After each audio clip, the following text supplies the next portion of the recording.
Welcome, everyone, to episode number 529 of the world's most dangerous podcast.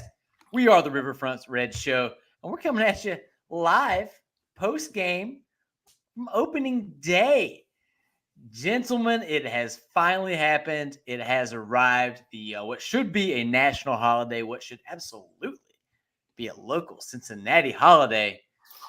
Opening day is, I was going to say it's ended, but that is not true. I'm not at the banks, but I imagine if I were anywhere in or around the banks in downtown Cincinnati, the festivities would only be beginning. Your Cincinnati Reds beat somebody's Washington Nationals 8-2, and we're feeling good. We're going vibes only on this podcast. No show notes, feelings only, no facts. I'm with Chad Dotson. I'm with Bill Lack. Gentlemen, how are we feeling? Chad, let's start with you. You know, if you had to script the way to start the season, I'm not sure I would have had the multi-homer game from the person that got the multi-homer game. We'll talk about it in a moment, but I'm not sure that would have been in my script. That might have been too far-fetched for Hollywood, but honestly, you could not script a better way to start the season. We saw a lot of the things that excited us last year. You know, we had an Ellie De La Cruz had a double steal. Actually, we had the running Reds. We had some power. We had a really impressive starting pitching performance. We had a Cincinnati local with an incredible debut in a Reds uniform. I'm telling you, it's about to become a fan podcast just about Brent Suter. He was fired up, man. He was so fired up. I loved it. Pump it into my veins. I'm telling you. So again, there are reasons to be whatever. This team, the injuries. There's some negative vibes in recent weeks. Man, none of that today. It was just absolutely everything you could have asked for. So I love it. I'm all in. The juju, the bad juju hit this team hard over the last couple weeks, and it was so encouraging listening to all the players, all the interviews, everything they got put out. Anytime a Cincinnati Reds player got in front of a camera, he was like, "It stinks. We understand that, but we don't care. We're coming for you. We're here to play. We're going to surprise everybody. Let's go." It's hard for a fan to see that and understand and acknowledge it. But these players are competitive people. They're professional athletes. And they showed up on day one and said, "We don't care about your projections. We don't care how you feel about how the season is going to go. We're going to go out there and play some baseball." It was so much fun. Bill, you've been a part of a lot of opening days. How was it today? I've been to a number of open days. I was not there today. I was in the local Tappy full bar. Had a great time. Good crowd. You can't win every game if you don't win the first one. So I'm thinking 162-0. Speak it, baby. Speak it. That might be some better record. The other thing was in the bar I was in, they had the Reds on a number of TVs, and they also had the Cardinals and the Dodgers. And I didn't look at the final, but the last I saw, the Cardinals were getting their ass beat, so that's always a good day. Listen, if you think a Reds win on opening day is good, you just Reds winning, the Cardinals loss. You compliment that the Cardinals losing 7-1. Yeah. You've got the makings of something special. And as Chad said, you couldn't have written the script any better. Frankie Montas today was amazing. Just what a great game for this guy. And coming off basically not pitching last year. And, taking this flyer contract with the Reds, a prove it contract, what is it, $16 million, I think, which is a hell of a prove it contract. I got to prove something. I'm making $16 million. But, 6 innings, 4 hits, didn't walk a batter, 4 strikeouts. I'll take that every day, rest of the year. I'm fine with that. Listen, there are a lot of people that were pretty confused when he was named the opening day starter. We all just sort of assumed that it was Hunter Green's. Can I go on to a 30-second diatribe here about a couple of things? Already? We just started. You already want to go into a diatribe? A couple of things. One is the Hunter Green Montas thing. I think that's going to benefit Green. I think that puts a chip on his shoulder. Oh, so I'm not the best pitcher on this staff? Okay, let me show you. Okay? So, and it also takes the pressure off Green being the opening day starter. There's a lot of pressure going out there that first day with a full house. So that's point number one. I had three things I wanted to, and two of these I was going to do. The second one was last. I think it was it last week you had Steve Offenbaker on? Yes. Steve said some very kind things about me. Some of them were even true. and Steve, the check's in the mail. Thank you very much. But the other thing Steve said is something that you guys didn't have the guts to talk about, especially you, Nate. You made excuses for Marte's suspension. Oh, he's young and blah blah blah. He was selfish. He didn't get roofied for this thing. He stuck a needle in himself, and rather than he's. I thought we were good vibes only today. Yeah, we're talking about opening day and Bills are railing against Noel Marte. We don't let me get this out for 80 games. Okay. If you guys had had me on last week, I could have got this out of my system. This is why we don't have live shows. Anyway, oh, man. All right, Bill, go. The only thing I agree with, he's 22 years old. I will not hold this against him once this season's over. Now, if we're in the playoffs and he can't play, I'm still going to be pissed at him because it was selfish. Okay. Yeah, I think you're right about that. I think you're exactly right about that. You had a third point you said you want to make. Can that wait till later in the show, or you want to go ahead and shoot your shot? That was my third one. My second one was Steve being nice, talking nice about me, and it was very kind of him to do. All right, Bill, you can log off now if you want. That's okay. I'm out, Joey. Bill is on fire. Right. Let me circle back. Can I, Nate? Please, can I circle back to Frankie Montas? Yes. Bill was right. Just incredible today. And here's what I came away with. He's going to win 30. He's going to win 30. He's clearly going to win 30. I hadn't thought about the way that it sort of plays into Hunter Green thing. I thought it was strange that Hunter Green didn't get that start. Hunter Green was not happy with it, reportedly. If you follow his Instagram account. But I hadn't thought about the point that maybe it motivates him. And then maybe the fact that this happened today, that Montas pitched so well, maybe that's further motivation, right? So I won't discount any of that. I think that's probably an interesting and we'll never know. way to look at it. Yeah, right. We won't. But Montas, I think everyone thought this was a relatively good signing. No one thought that it was like a big time, needle mover is what we call it here on the show often. And I don't think that it was necessarily. We'll see. Injuries, really good before the injury, but we'll see. But what I saw today, and I'd seen him pitch, I don't know, maybe a couple times in his career, not often. But what I saw was, it kind of reminded me of Tom Browning, if this makes sense. This is a strange comp, but it occurred to me today because there's something I've always heard. I was never a pitcher, and I could never hit pitching, so I don't really need to opine much on pitching. But there's three rules that I always heard. If you want to be an effective pitcher, this is what you have to do. You have to throw strikes, you have to change speeds, and work fast, and you have to work fast. Mm-hmm. And Montas did all of those today. I mean, really, just an impressive performance, an effective performance, and I'm excited to see what he can be. The other thing is, I want to add to what Chad said is, let's say Montas has a Danny Jackson kind of year, because 18-5 or whatever. Nobody will be able to say at the signing they said that moved the needle. It will have ended up moving the needle, but you can't, in retrospect, say that signing moved the needle. It either did at the time or not. Even if he's phenomenal, and I hope he is. Good God, I mean, he gives me 5 more starts like this year, I'll be thrilled to death. I got a couple things I want to throw out there real quick. One, yours truly did an emergency podcast when Frankie Montas was signed. So it moved your needle. Mover. There we go. I got to figure out how to do my finger here to point the right my guy Frankie Montas put a little lead. Put a little lead in the pencil. We were happy about Frankie Montas in this household. Second off, I think it came out the other day that he actually said he prefers it, or the actual pronunciation is Moontas. So, really? I am going to mess that up all season long, but I will try. Don't judge me. Stay out of the comments.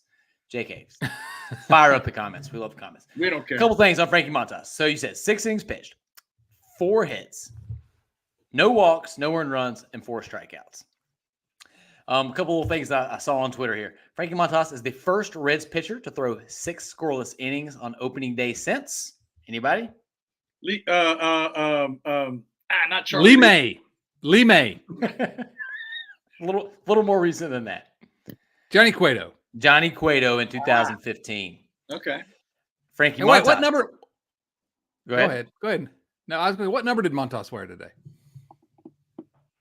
I don't know. Does anybody know that? I drank too many high noons. Somebody in the comments tell us.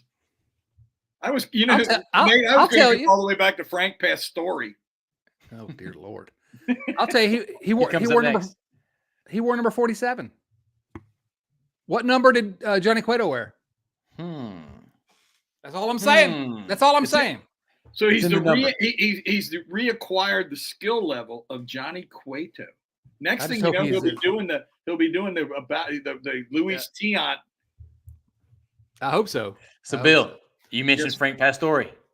Frankie Montas, the first opening day starter for the Reds since 1980 to pitch at least 6 innings, not allow a run, walk, or extra base hit since Frank Pastore, 1980, when he blanked the Atlanta Braves. And if I remember right, Pastore was like a last-minute starter or something. I mean, I don't remember that for sure, but it seemed like he was like a throw-in at the last minute. That wasn't, but I may be wrong on that. I'm not sure. I have been wrong on the rare occasions. And only when Chad was also wrong. One more. Yeah, right. I've never been wrong. One more. Pat Maguchis debuted. Thank you. Pat Maguchis here. The legend. This day one other thing. Any better. Frankie Montas or Moontoss or Mountain Toss or whatever, Mountain Dew, whatever his name is. Mr. Frankie. Yeah. First Reds opening day starter named Frank since Frank Pastore. Listen, this is the cutting edge content you get from the Riverfront. My goodness. Aren't you glad you're paying for this? Yeah, it's worth every dime you're paying for it, right? Oh my God. It's worth every dime you're paying. Yeah, there you go. So really, I mean, Pagan only threw one bad pitch. Yeah, but I want to talk about Pagan later. I don't want to. I want to say with good vibes if we can. Yeah, we will get to that in a minute. Okay, can I talk about the guy that impressed me the most offensively that day though, and it wasn't the guy that you would think. Bill, I don't think I can stop you from expressing any opinion you feel like opining on. So please go, Bill, go. I am a quiet, shy, introverted kind of guy. Yeah, right. I thought Steer today showed again why he is the Reds' best hitter.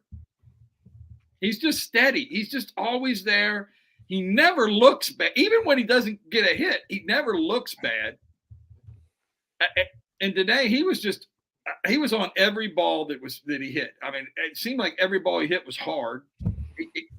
I'm just a big Steer fan. I really am. I think I said it last year. He's their Swiss Army knife. I mean, he can do anything they need him to do. He may never make an all-star team and still be a great player. 2 for 3 with a double, 2-run score, 2 RBIs. Go ahead, Nate. We talk about here all the time. He seems so advanced at the plate for someone with the amount of major league experience that he has. The 2 hits he had, opposite field. He went with it. Didn't try to do anything other than what the pitchers gave him. Spencer Steer, somehow a dump truck of a booty he's got, even bigger this year. Even bigger. My guy's been doing squats in the gym, hip thrust. I mean, Spencer Steer is Reds fans fell in love with him last year. But I think that there's a scenario where he kind of got overshadowed a little bit by Matt McClain and what he did coming up. Ellie's obvious incredible burst onto the scene before, having to make some adjustments. Spencer Steer is going to be a steady presence in this Reds lineup for as long as they've got him under contract. Yeah, but see that guy penciled. I mean, we bat in the 7-hole today. I was like, what are we doing? Why is Spencer Steer in the 7-hole? This doesn't make sense to me. But then you see him, you have a guy like him in the lower third of your lineup. It's almost unfair to the opposing pitcher. Yeah, but I don't like him in the bottom of the lineup. I don't either. I prefer him higher, but we're not again, good vibes only. We're not going to get Agreed. too much for the lineup, but I think what Bill just said was interesting. He may never make an all-star team, and he may not. I mean, he might, but he's very likely to be a solidly above average hitter for a long time. I think he's the heart of the team in some ways. We talk a lot about India wanting to be the captain. I think we talk about, Ellie De La Cruz is the potential superstar. We talk about Matt McClain, rest in peace, as being maybe the best player on the team. But Spencer Steer really may be the heart of this team. He's like, you're going to be able to count on him. He's going to be there every day. And I can't think of who to compare him to. I've been trying to think. But he's a guy he's going to show up every day. Mm-hmm. He's going to hit. He's going to play wherever you need him to play in the field. I don't know. I think he may not be the best player on this team. He may never be the best player on this team. He may be the most important and most valuable player on this team. I agree. The only comp that he's a Pete Rose comp to me. You can move him anywhere. In some ways. You can move him anywhere, and he'll play, and he'll be above average. He's a good hitter. I hope he picks and chooses similarities. Yeah, let's stick with the positive. I'm talking about on the ball field. Yeah, well, he plays a bunch of different positions. He'll move wherever you need him to move, and works hard to be good or better at all of them. Doesn't care where you play him. Doesn't seem to care. He seems like a guy that all he cares about is contributing and winning. And I mean, you don't even see him in interviews much. He's not one of the guys that's always in front of the cameras. So you don't really get I don't feel like the fans have really gotten to know this guy. No, I agree. Well, he's been overshadowed. Yeah. I think they're about to. I think he's about to burst on the team in a big way. Obviously, we are dealing with some opening day vibes here, and I'm not going to do anything to damper those. Spencer Steer is probably going to bat 667 this season. At least. Yeah, at least. Write it down. But this is a good opportunity to talk about the next big offensive impact today. The 7, 8, and 9 hitters for the Reds today. Spencer Steer, Nick Martini, Tyler Stevenson. They combined to go 5 for 11 with a double, 2 home runs, 4 RBIs. No, sorry, 4 runs and 8 RBIs. And if you had Ellie into that, that's another hit. And I even with these injuries, which makes it extra frustrating that some of these guys are missing. And hopefully we get some decent news on the Friedel front and some not terribly devastating news on the Matt McClain front. The Friedel front. The Friedel front. That's going to be we'll figure out a way to incorporate that in later. Hold on, we're going to add one more guy to the panel here because we got our guy, Seth Shaner, host of the Red Leg Roundtable, best friend of Pokey Reese, on his car because he's driving back from opening day, his 27th, made the Jumbotron. Seth, what were the vibes like at Great American Ballpark today? Well, the big thing I always tell people about opening day, it's kind of like what the alcoholics say about New Year's Eve. It's kind of amateur night. The folks that show up at opening day either really love the Reds or just want to have fun and just party. And that was about half and half what we were dealing with today. But no, the vibes on the field were great, weren't they? They sure were. I had people texting me, even non-Reds fans, being like, this Reds team looks like they're having a lot of fun. Like just random baseball fans saying that they're gonna enjoy watching this Reds team. And I certainly got that feeling. One of my best friends and member of the Patreon family, that's patreon.com/riverfrontcincy, where you too can join the family. He texted me to say that who's the first guy out of the dugout when Nick Martini hits that second bomb? Joey Votto. Oh, you. How dare you? You had to do it. You had How dare you? Sorry. We got to talk about our guy, Nick Martini. We do. 33 years old. This is the first opening day roster he has made in his entire major league career. Wow. So whenever you hear us on this show wondering why there were not at bats for Joey Votto, it's because before 4:05 p.m. Eastern time today, in the starting lineup on the 2024 opening day Cincinnati Reds was a guy who's literally never been on an opening day roster in his entire career, and he's not much younger than me. And let me tell you, when I get out of bed in the morning, I could not play a professional sneaking sport. Okay. So my faith level, not super high. in a guy with an awesome name. Because if you have an awesome name, I assume that you're going to be good at things. And I couldn't even give Nick Martini the benefit of the doubt. Well, Nick Martini must have understood that's how I felt, and he told me where to shove it. And exactly where I was to shove it was the right center field bleachers at Great American Ballpark. I don't know what to say. That's got to be up there with the greatest Reds opening day performances of all time. I remember Adam Dunn, I think, had a 2-home run. He had two 2-run home runs opening days. And he's the greatest baseball player of all time. So as much as I do and will continue to miss Joseph Daniel Votto, Nick Martini is wearing the right jersey. Welcome to the club. Welcome back to the club. Well done, middle-aged fella. That was awesome. Okay, I have a question. All right, let's listen to Bill's question, then I'll go on. In September, will we even remember that Nick Martini was on this team? You remember Jason Vossler, don't you? I guess that's the question. No. Do you only because somebody posted the opening day roster or lineup the other day. I think we will, and here's why. Do you remember Joe Randa? Oh yeah. Yes. Okay, so Good point. Nick Martini has entered Reds opening day history. Lore, right? He's one of the guys that we may not remember him, but we may remember he hit 2 home runs on opening day, 5 runs batted in. First opening day, he's like 100 years old. First opening day roster. He's older than me. Yeah, he's older than me. Well, slightly less handsome. There we go. That's true. But so I think we will remember him maybe because of that. I don't know. Maybe not. Maybe He's not. got a dope name. We'll remember that. Do you it's think it's an incredible name. How long do you think he'll be on this roster? Well, he'll be on this roster until they get healthy. Yeah, I mean, he's not going to be. He's probably not going to be here for a while. If he's on the roster the whole season, something's gone wrong. I mean, I think that's true. Yeah. On the other hand, it doesn't matter. Good vibes. Good vibes. He had a great day today. Hats off to him. Yeah, but he's a DH. Maybe he's a DH that can mash the ball. We saw it last year. He can mash the ball. Now, he's going to get exposed if he plays too much, but I don't know. Can he help the team? I mean, I'm not saying that he can, but he sure did today. I think the way this lineup is constructed, he's only going to have to play against right-handed pitchers, of which he crushes. He did it all September last year, and they have a DH spot now. This guy does not have a spot on the roster if there is no DH in the National League, but there is. So, and we slammed David Bell for lots of things and for good reason. We will continue. We will. But David Bell does a good job of putting batters in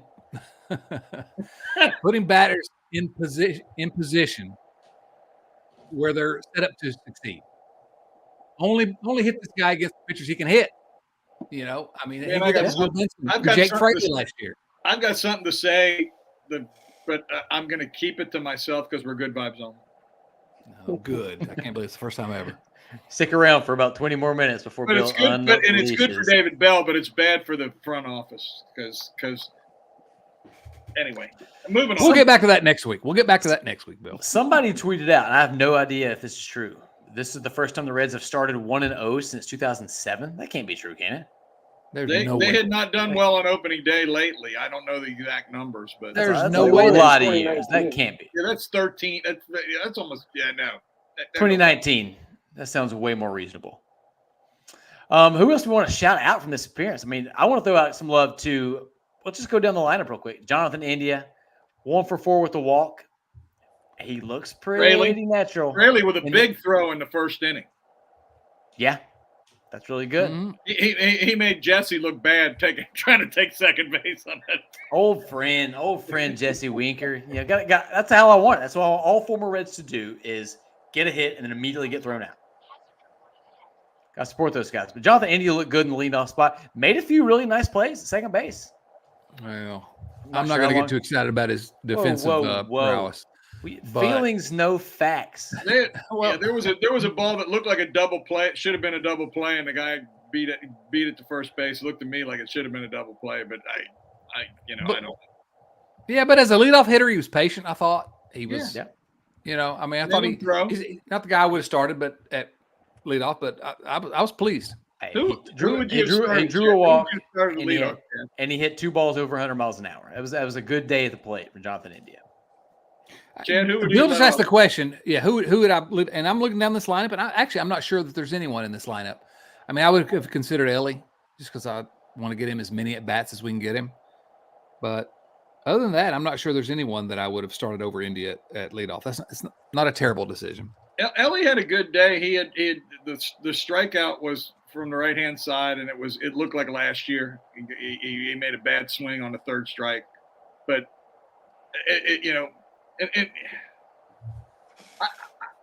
I worry about fan reaction and announcer prejudice poisoning the well on Ellie De La Cruz. I really do worry about this. I don't know what you mean. That there will be so much stress about the things that he does. He's going to strike out a lot. I think he's always going to strike out a lot. I've become convinced of that. And I hope I'm wrong. I mean, he's but nobody is. If you talk to the normal guy that you meet, he strikes out all the time. Well, he strikes out a lot, but he's 22 years old. He's going to get better. He can hit the ball a mile. He hits the ball hard. He throws the ball hard. If he gets a walk, it's a double. I mean, I really worry about the media attention focusing on the things that he struggles at over the things that he's good at, which we talked about for Adam Dunn for years. Well, Bill, I'm not too worried about that, mostly because this guy is swagged out of his mind. He just signed on with the Jordan brand yesterday. MLB is about to start pumping him into the public consciousness like they very rarely have done. You think that's a positive? You think that's a positive, and I think it could be a negative. Oh, I think it's a positive. There's certainly a world where it could be a negative, but with everything I've seen from his demeanor, the way he carries himself, I'm not worried about that a bit. And he seems like a wonderful guy. He seems like a positive. Absolutely. Yeah, absolutely. I hope you're right. I absolutely hope you're right, and I hope I'm wrong. That interview that he took in English yesterday, incredible. Incredible. Can I talk about that for a moment? Please. Because I've been thinking about it ever since. Because this is how my brain works. But, I remember when Joey Votto. Well, first of all, Seth, are you driving safely? I am. I'm not looking at you at all. Nobody looks at him. All right. You put that on a T, Seth. I got a Jeep behind me flashing me lights. I'm going over the speed limit. I don't know what he wants me to do. Oh, you be safe, okay? Where are you, Seth? Where are you right now? I-71 right by Kenwood Country Club. I love that view up the hill. Oh, I know that. So, when Joey Votto was a young player, he felt like he needed to be able to connect with all his teammates to be a leader. He learned Spanish in the offseason, took lessons, learned Spanish. Like Larkin did. That's the second thing I was going to say. Yeah, Barry Larkin, same thing. He needed to connect to his Spanish-speaking teammates. He learned Spanish. Now, and I just mentioned Joey Votto and Barry Larkin, two of the greatest players in Cincinnati Reds history. Now, this is not exactly a reason to say that Ellie De La Cruz is going to be one of the greatest players in Reds history. But do you know what it takes, number one, to spend the offseason learning a new language, but not just learning a new language, but learning enough to be confident enough to give a press conference speaking that? I'm absolutely astounded and just really impressed by the fact that, not just the fact that he did it, because, learning a language, if you really want to do it, you can learn a language, I guess, but the fact that he considered it important enough to do that. And he talked about talking with his teammates. I don't know. There's not a single thing that I've ever seen about this guy that makes me, he strikes out too much and he didn't finish the season great last year. And I get all that. We don't know how his development is going to go, but there is not a single thing about this kid that has done anything other than make me excited to have him wearing a Reds uniform. I mean, I don't know. I'm probably putting too much stock into it, but I was so impressed that he wanted to do that. Well, the other thing, Chad, he didn't have to. At the same time, he was revamping and working on the things that he struggled with at the end of last year on his stuff on the field. He was doing that at the same time. And I hope it doesn't sound like I was down on this kid because when I said what I said earlier, because I'm not. I love this guy.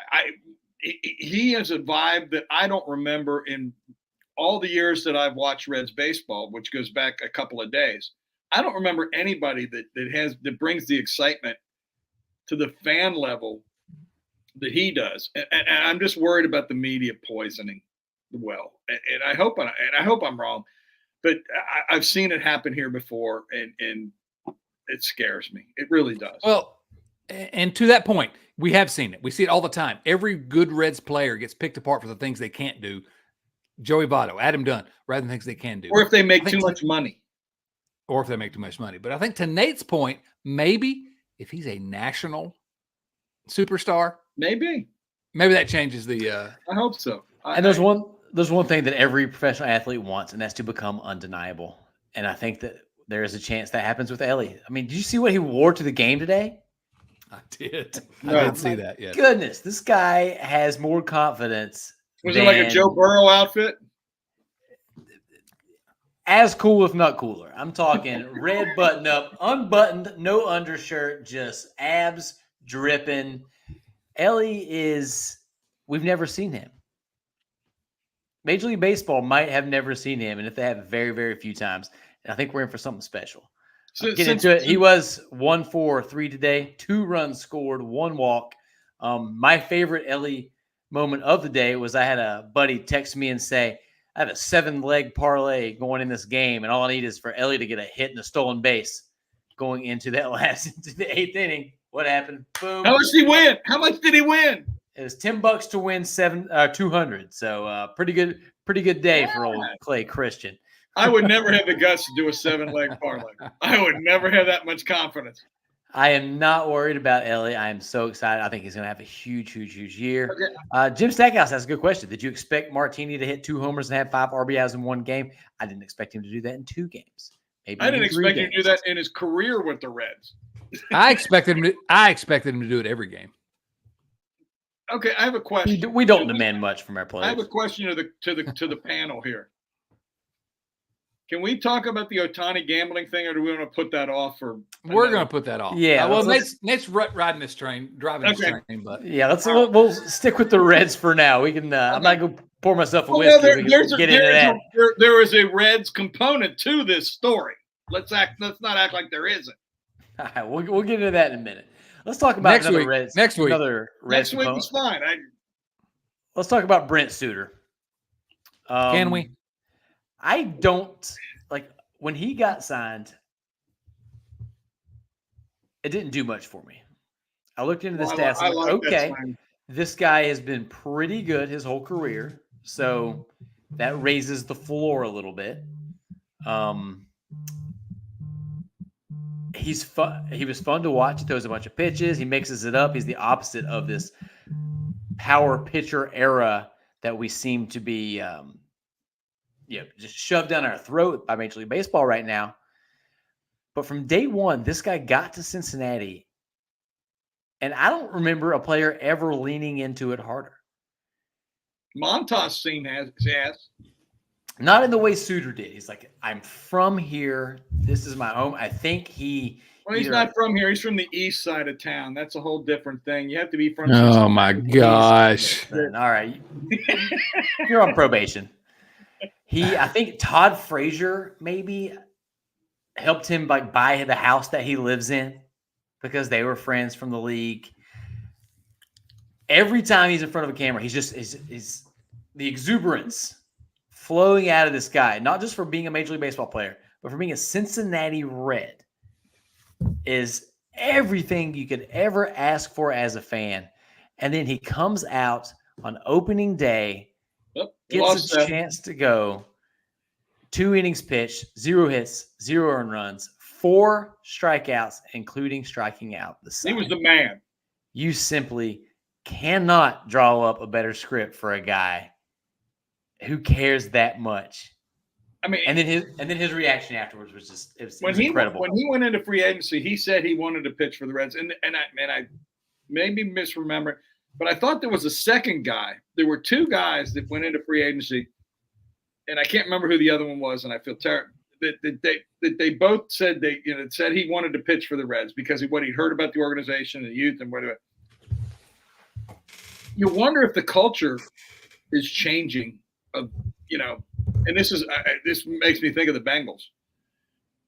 For so long nobody wanted to play in Cincinnati. Well, now are guys going to want to play in Cincinnati because the culture is changing, and we got these young guys, and they look like they're going to be really good, and it's fun, and the crowd and the attendance, and over 2 million last year for the first time in a long time. This could be a thing, man. Well, no, I like the optimism Bill's showing. I can't believe I just said those words in that order. Nobody has That's ever the way said this that about podcast these is guys. gone. But I don't know. When Suter signed, I thought that's a perfectly cromulent signing. He'll be fine. I mean, he's a decent reliever. I have no problem having him. But I do love the fact I can, yes, but not right now.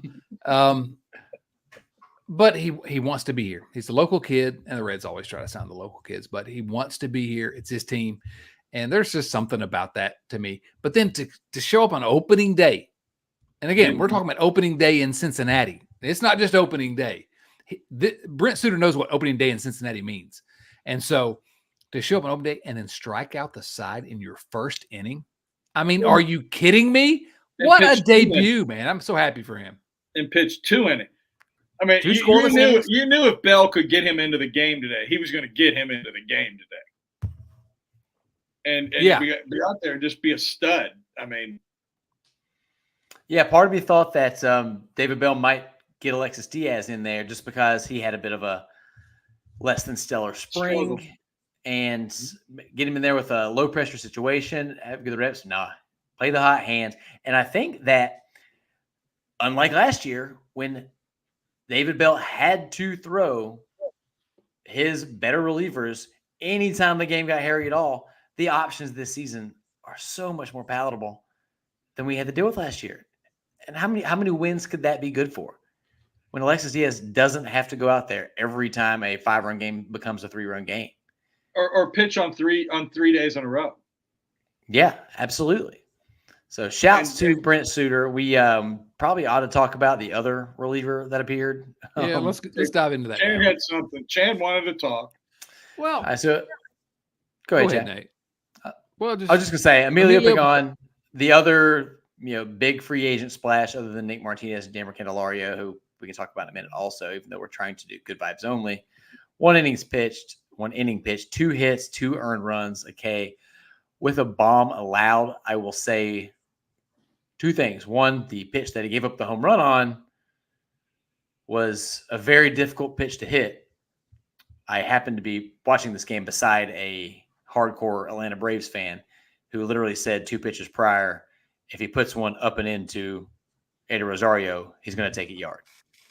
So I don't know whether to go, oh, Rosario hit a great pitch, or scouting report should have been better. You missed your spot. I don't know. Emilio Pagan has a reputation as a home run giver upper. I'd be lying if I said I wasn't worried. Which isn't good for Great American Ballpark. No. Well, Chad, what are your thoughts? That's where I wanted to go. With Pagan, the Reds gave him some money this offseason. He was an early signing.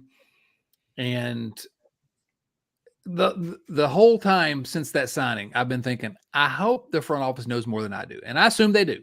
I generally assume they know more than I do. But no, you don't. No, I generally do. They have more information than I do. Don't put that on a billboard. But with Pagan, the thing that stuck out to me immediately is that he's had some success. Last year, his success looked a little superficial to me, but he has a long history of giving up home runs. He didn't give up home runs like last year at the rate he did before. But that's the first thing I saw. It was kind of This the guy only gives up- year that he hasn't. Right. He's traditionally given up a lot of home runs. And so I'm not passing judgment on Pagan yet. But to see him on opening day, give up a home run when that's literally what I was worried about. If he can be what he was last year, it changes the dynamic of this bullpen, kind of like Nate was saying. And so, I don't know. I was a little disappointed to see that in his very first appearance, he gave up a long ball. That's all I wanted to say. The solution is simple. Only pitch him on the road. Okay, there you go. I'm with The it. only thing how much better do you think the Reds bullpen is right now than it was last year on opening day? Markedly? I would need to pull up last year's opening day lineup to confirm, but I feel pretty confident saying that it's significantly. I mean, it's better. It's better. Even Pagan, but he's better than. Derek Law plays for the Nationals now. Yeah, TJ Antone. We have, and who knows what to expect from him, but I'm okay with this bullpen. Seth's back. Seth is back. Yeah, we made a pit stop. He survived. We made a pit stop here. We got to hit Gold Star because we have Skyline in Columbus, so we're here at Gold Star. Understandable. Yeah, I think this bullpen can be an advantage for this team. I think that there aren't many bad pitchers, if any, bad pitchers in this Reds bullpen. And it seems like every other team in the Central has, the Pirates have, they got a couple studs. Chapman, I don't consider him a stud anymore, but they have top of the spectrum arms and then a bunch of garbage. I think the Reds have a bunch of guys that are average or better. Didn't you want the Reds to sign Chapman? I still do. Well, before that video, I don't anymore. I'm out now. He's not a stud, but you still want the Reds. You wanted the Reds to sign him. Okay. If he is one of your worst couple relievers, you're doing really, really well. He's the Pirates' second best reliever. If he's your second best reliever, it's not the same situation. And also, due to recent events, in light of recent events, I would like to stay as far away from Aroldis Chapman as possible. And I would recommend his mom do the same. I don't know what that means. Don't Google it. No, go Google it. Go Google Aroldis Chapman mother. Google it. I want you to do it right now while we're on the. Let me while Bill's Googling. Jim Stackhouse, good question. Steer taking a hit by pitch in the head. Yeesh, Heart stop. Scary. Heart stop for a minute. Yeah. Thank God for that little flat. Let me give you a list of names, if I can, right now. Please. Okay. Ricky Karcher. Alec Mills. Have any of you ever heard of Alec Mills? No. He pitched in relief for the Reds last year. I was about to say, though, please do not disperse the reputation and name of young Ricky Karcher. Well, I agree. Randy Wynn. Michael Marriott. Randy Wynn Jake sounds Long. like a NASCAR driver. Jason Shreve. Joe Kunal. Luke Maley, relief pitcher. Alan Busenitz.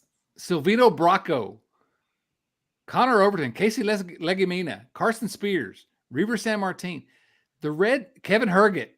Okay, I'm grossed out. Yeah, the Reds had a lot of horrible relievers last year. You know what? I'm feeling pretty good about what we have now. Bill just watched the video in real time.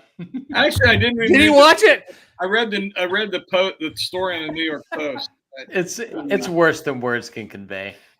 We are officially off the Tim Daniel-led campaign to get Aroldis Chapman back to Cincinnati. Oh, Tim is watching because he texted or he commented in before. So, Tim, your credibility is struggling. Definitely. Joey Gaditza, absolutely. Tyler Stevenson getting a big hit early in the game to help get things started. Love to see that. It looked decent defensively, even though it was easy today. He had a pitcher that was in control today. He didn't have. I struggle with Ty Steve and his defense, and especially on balls that are down. And he didn't really struggle today because everybody threw the ball well. So very encouraging day from Jake Fraley. 2 hits, was halfway to the cycle before his third at bat.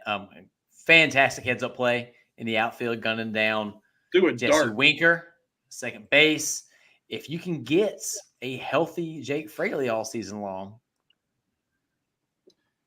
Do you think he can hit right-handers though? I mean, like left-handers. Would you let him play against left-handers? I wouldn't give him the first option. He would not be my first choice. I would rather Will Benson get that, that practice first, I guess. And I'm not super confident that Will Benson can, but I'm very excited to find out. I think Jake Fraley, we know. Do we agree that not finding a right-handed offensive or outfield bat is the biggest failing of the front office this offseason? Good vibes only. Oh, okay. Never mind. No, it's not. But yes, he did look. In person, he looked faster than I remember. Fraley did faster than I remember him all last year. I don't know. Well, he had some foot problems last year. Yeah, exactly. So I mean, and he still stole 20 bases. Yeah, like he's an athletic guy. I think that we have a. He shed a tear during the Star Spangled Banner too. I don't know if you saw. Well, with everything he went through this offseason with his daughter and all, thank goodness for all the good news we've gotten on that front. Absolutely lately. right. We don't need to talk about it here, but sending all the good vibes go straight to the Fraley family. So Absolutely. It's 100% rooting for that guy and that team, that family. So hard.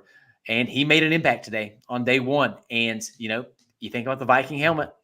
He was the inspiration. Wow. We're from the Appalachian part of America, Jim Stackhouse. So yeah, both. For those listening to the audio feed only, Jim Stackhouse wonders if the Dotsons are cousins or brothers. And as Appalachians, I must just say, yes. Only one of them starved in Deliverance. We're brothers. I'm the older, Chad's the younger. He's had a hard life. Yeah, with an older brother like you, yeah, that would be a hard life. And which one plays the banjo? Because we are a fair and honest podcast, we'll throw out real quick. Don't need to go into it because it's game one. We're not reading too much into anything except for the good things, which we will exaggerate completely. Rough days from Christian Encarnacion Strand and especially Jeimer Candelario, who went 0 for 4 with 3 strikeouts. Did put the ball in the play his last at bat, so progress. Love to see that. I'm not going to lie to you. I was surprised to see CES in the 3-hole. I will not be surprised if he ends up there long term. I think that he has that kind of potential in his bat. But as a young fella, surprised he got that nod on opening day. He looked a little – Seth, maybe you can speak to this a little more since you were there. He looked a little just kind of nervous that first at bat or two, and then he settled in his last couple of bats. He didn't get on base, but was taking good swings and showing some plate discipline that wasn't there earlier. So I'm not worried at all about either of those guys. But we've been talking about everybody else, so we might as well touch on them. Seth, what'd you see? I thought CES and Steer might have switched spots in the order. That kind of would have made more sense to me. For today anyway, as far as getting CES his sea legs. And yeah, Candelario just felt like opening the game with a new team. That's what it looked like. My son brought up Will Benson's tough start to last year. Of course, Candelario is a much more veteran player, but that idea that you're getting a shot with a new team. But something the guy said, Scott Williamson said a few weeks ago on Red Leg Roundtable about Greg Vaughn. He said if you went 0 for 4 and you won, he was happy. If you went 3 for 4 and you lost, he was still mad. And I kind of had those vibes from Candelario, like, hey, we still won, That seems to just be, and gosh, we can't read. We're going to do this. This is why we're doing a live podcast today. We're going to read too much into everything. But I cannot get past how much fun this team looks like they're having. It's just the first day, but the Reds put out that little social media clip, that little 2-minute video where they interviewed a bunch of the guys and they talk about expectations for the season. I'd run through a wall. It was a bit deflating. The injury things happened, and it took a little bit of wind out of the sails. But after an 8-2 opening day win, a dominant win, I could not be more pumped. Jim Stackhouse says, do you like Ellie in the 6th spot? I was also surprised that he was so low. I thought we'd see him a little higher, but I am not mad about it. I agree. I agree with Seth. I could take Spencer Steer and put him in a 3 spot for the rest of the year. I just make them bold and just put him in a 3 spot every game that he's playing. And I would not have a problem with that all year. The only thing I'll say to that is I would expect that you'll probably see Spencer Steer in the 2, 3, or 4 spot, if not 2, 3, 4, or 5, against every single left-handed pitcher. His splits are not severe, but he does absolutely mash lefties and is just pretty good against righties. So David Bell could be playing into that until he gets a little bit more of a sample size. I'm not going to complain about anywhere Spencer Steer is in the lineup unless he's 8 or 9 and just missing out in at bats. Unless we get a Dusty Sunday lineup. That guy can fit. Gosh, do not miss those. But, gentlemen, I mean, sold out, 44,030 people at Great American Ballpark. It seems like I was looking at all the videos and pictures from the banks. It looked insane. The vibes were immaculate.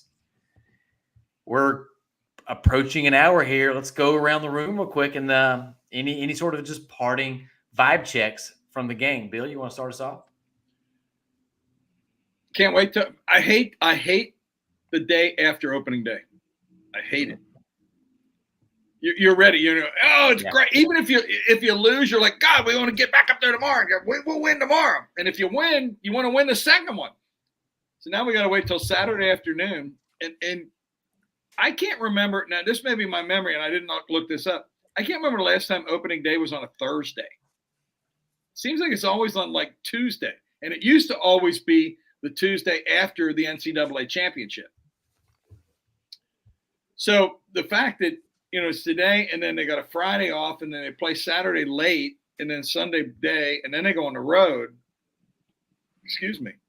I can't wait till Saturday. I will be really struggling for the next 48 hours till we get Reds baseball again. Yeah, speaking of Saturday, we got Hunter Green versus Patrick Corbin. That is a favorable matchup for the Cincinnati Redlegs. Statistically, I think Patrick Corbin has been the worst pitcher in Major League Baseball for the last 2 seasons, and he makes a boatload of money, so you should not feel sorry for Mr. Corbin. But he is a lefty, so we'll see how this new look Reds lineup fares against a left-handed pitcher, which has sort of been an Achilles heel in the past. Granted, they've had a lot we're worried about ills in the past. But we're pumped for the Reds to go out and have a chance to take win the first 2 games of a series and get that series win. 162-0, baby. That's right. Seth, vibes check. Hey, man, just standing there and sitting there with my son and my grandfather. I told my son, I said, I forgot. And I was thinking about what Bill's saying. I hate tomorrow too, but, we've got 162 games, 161 left. And I had forgotten what it feels like to have baseball in our lives. It just feels like this winter was a long, dark winter. And, man, it felt so good, especially get that win. And as my grandfather always says, that trip home's a lot better when you win. So. That's right, especially driving to Columbus. How was it today getting to experience opening day in Cincinnati with your son, with your grandfather? That's got to be a pretty cool memory for you and your family. It is, and Grandpa's 88 now, so it's getting harder and harder for him, So I got a parking pass closer to the stadium, that kind of thing, to make sure he could get there. But I'm really, it touches your heart a little bit more and more every year. So it's I told my son, I go, no matter how far you go to college, you're coming home for this game. So we'll see. I love it. Super, super, super jealous. It was really fun getting to relive some of the memories of my favorite Reds teams listening to your string of podcasts recently. Most recently, Pokey Reese, co-grand marshal of the opening day parade. Fantastic. So anybody listening to this that hasn't already, please go check out Red Lake Roundtable. It's on our YouTube channel. It's on our podcast feed. It's Seth sitting down with former Reds players, and every one of those has made me extremely jealous and annoyed and wondering why they even let me on this podcast. Like, why do I even get to talk when there are people so much better at it than I am? We wonder that too. Well, all right, Bill's fired. Got to go. Put me out of here. Put me out of here so I can eat a cheese coney. We'll see you guys later. Hey, cheers, buddy. Take care, Seth. All right, Chad, vibes check. Heading on to you. What are you thinking? Well, there are three things really. Number one, circling back to what you said, I don't know how to quantify this. I never know how to quantify it, so I don't. I don't really use it as a way to evaluate a team. But this team absolutely, and last year's team absolutely seemed like they're having fun. And I don't know why it should be, but the fact of the matter is, when the team seems like they're having fun, I enjoy it more. I should not. I'm an old dude who, whatever, it's baseball, but I like seeing these guys have fun. And that's why I like the bat flips. And that's why I like the stupid Viking nonsense. And it's all great. I mean, I love it. I love that they're having fun. So anyway, I wanted to say that in as a comment to what Nate was talking about earlier. Two other things that I really feel like I need to mention before we get out of here. Number one, it's our first opening day without Joey Votto. And I'm not gonna relitigate that. I'm not gonna talk about the decisions, but I will say this: I miss having Joey Votto on this team already. He's a legend. He's a great personality. I hope he has a really successful season in Toronto, and I have a weekend planned that I'm gonna go to Toronto to watch him if he actually gets to play for the Blue Jays. Going to go do that. So I just feel like this is the first opening day in 47 years without Joey Votto on the roster, and we needed to mention it. I felt like the last thing is this. You're right. I was thinking earlier today about Nate and I's grandmother, and she passed away a couple years ago, and I remember being a freshman in high school. And my grandmother, the legendary Dorothy Dotson, Dotson, calling the school and telling them I had a dentist appointment so I could leave and go watch opening day. And she crossed my mind today, and I wanted to shout her out because she loved the Reds, Big Red Machine, loved the Big Red Machine.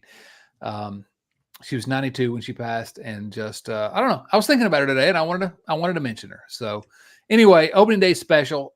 This was an incredible opening day. It just when it goes well for the Reds on opening day, it just it sort of fills your heart a little bit and gets you excited for the rest of the year. And so I'm as excited about the Reds. I've had as much fun with the Reds today as I've had in a long time, and so. Yeah, good vibes only, but man, there's reasons for good vibes. This team's all right, and so I'm excited for the year. That's all I wanted to say, Nate.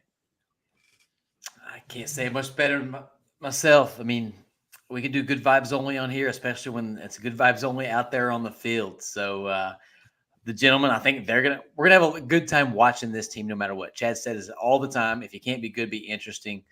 This team has a real chance to be both, and that is. We rarely get to say that either of those things about Reds teams.